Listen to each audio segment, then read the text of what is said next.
నిజంగా ఎంత దుర్మార్గంగా మాట్లాడుతున్నారంటే, ఇప్పటి వరకు దేశంలో బీసీ కులగణన 1931 తర్వాత ఏది సోషియో ఎకనామిక్ సంబంధించి బ్రిటిష్ కాలంలోనే జరిగింది. ఆ తర్వాత అఫీషియల్గా అథెంటిక్గా ఉన్న కులగణన ఏదైనా జరిగిందంటే ఇప్పుడే జరిగింది.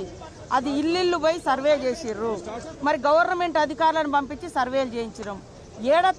తగ్గింది ఇక మా పార్టీ కాదా ఆయన డిసైడ్ చేసుకోవాలి. ఇప్పుడు నా బాధ, ఎందుకంటే నేను కూడా మల్లన్న కోసం చాలా కష్టపడ్డాం, పనిచేసినాం.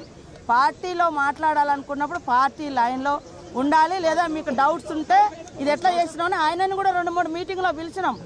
నేనే కదా పంచాయతీరాజ్ శాఖ మినిస్టర్గా ఉన్నప్పుడు కూడా ఉండిగా ఆయనను కూడా 2-3 మీటింగ్లకు వచ్చిండు.